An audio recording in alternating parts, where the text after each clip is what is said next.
ajunsam și la ultima categorie, dar nu cea din urmă.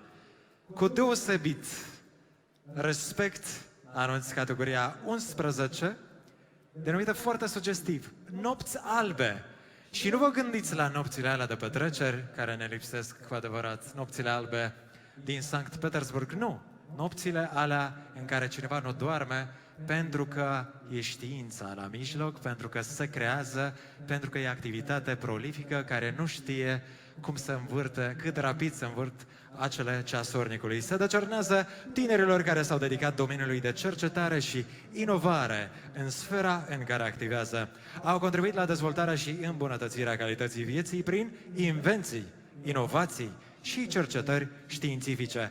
Pentru decernarea acestui premiu se invită domnul Artur Suhih, CEO și founder la Suhih Production, care știe foarte și foarte bine ce înseamnă a crea ceva de la zero, ce înseamnă inovație și ce înseamnă a rezista în timp. Aplauze, Artur Suhih!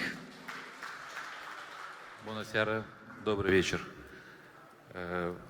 Благодарен за приглашение оргкомитетом на такое мероприятие, к которому я, в принципе, наверное, меньше всего имею отношение.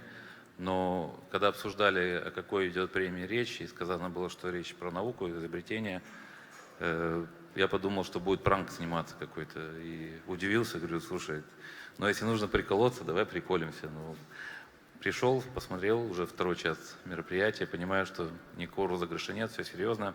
Еще раз спасибо организаторам.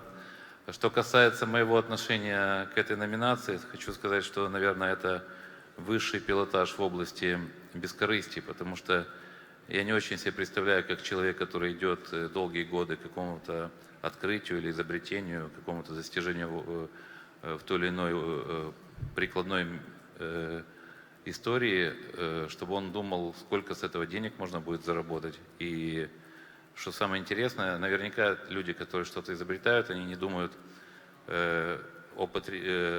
потребляя во благо его изобретения, на каком языке человек разговаривает, в какую церковь он ходит, какая у него сексуальная ориентация. Я считаю, что это, по-моему, самая честная история, что может быть в мире. И уже спасибо только за тот факт, что такая номинация присутствует на этой церемонии.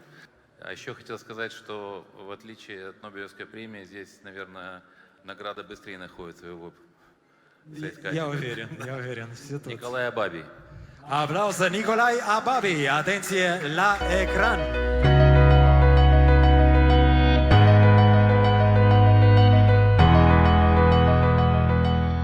Mă numesc Ababi Nicolae, activez în cadrul Universității Tehnice ca lector universitar. În domeniul de cercetare am fost implicat încă din anii de studenție, din anul 3. Mi s-a propus să fac anumite cercetări în domeniul nanotehnologiilor, nanomateriale, nanosenzorilor.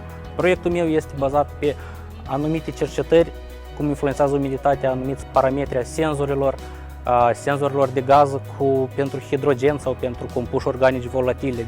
Domeniul de implementare a rezultatelor proiectului dat, eu cred că sunt în medicină, și anume în elaborarea dispozitivelor medicale sau în microelectronică sau monitorizarea mediului înconjurător pentru asigurarea unui mediu cât mai sigur pentru orice cetățean. Eu cred că o continuitate a proiectului este foarte reală în Republica Moldova, pentru că încet avem și anumite burse care se pot câștiga în Republică, chiar și de tineri specialiști, nu numai decât să fie deja cu o bază foarte mare. Și eu cred că cu implicarea cât mai multor tineri se poate de elaborat și de câștigat un proiect și mai serios, care se bazează să aibă o continuitate pe acest proiect, adică să fie dus la final la un produs care să fie realizat, să fie made in Moldova, nu în altă țară. Cele mai multe idei vin de la tineri. Ei vin cu ambiții, cu anumite strategii lor, cu anumite propuneri și noi tot timpul suntem deschiși pentru a le implementa. Și eu cred că este foarte bine pentru Republica Moldova cât mai mulți tineri să fie implicați și în domeniul acesta, pentru că o să se bucure de rezultatele lor. Adică este foarte real de făcut, numai că trebuie muncă și încă o dată muncă. Ce mă face să rămân în Republica Moldova este familia, pentru că vreau să ofer și eu copiilor mei un viitor cât mai bun aici în țară, la noi, în Republica Moldova. Aplauze și să invită în scenă Nicolae Ababi, pentru a-și ridica premiul la această categorie deosebită în cadrul Galei Tineretului, Gala Premiului Național pentru Dezvoltarea Sectorului de Tineret 2020. Da, vă mulțumesc.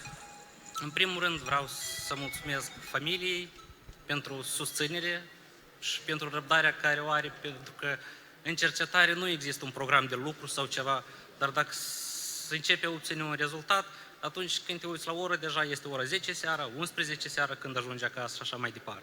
Sigur că vreau să mulțumesc și echipei de cercetare din cadrul Universității Tehnice, de la departamentul meu de microelectronic și inginerie biomedicală, la fel pentru suport care mereu l-au avut și pentru profesorii cu experiență foarte, foarte înaltă și bogată. Și ce aș dori tinerilor sau ce îndemn am eu pentru ei, de a se implica cât mai mult în orice eveniment, în cercetarea care le se oferă, mai ales în ultimii ani în Republica Moldova. Și să nu uităm că într-așa o țară mică este posibil de obținut lucruri foarte mari. Vă mulțumesc!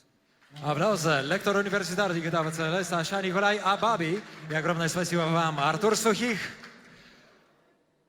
Și apropo, eu am avut o întrebare, dar discutăm pentru că o să avem și socializare. Cum reacționează familia când e 2-3 de noapte? Discutăm. Asta e știință.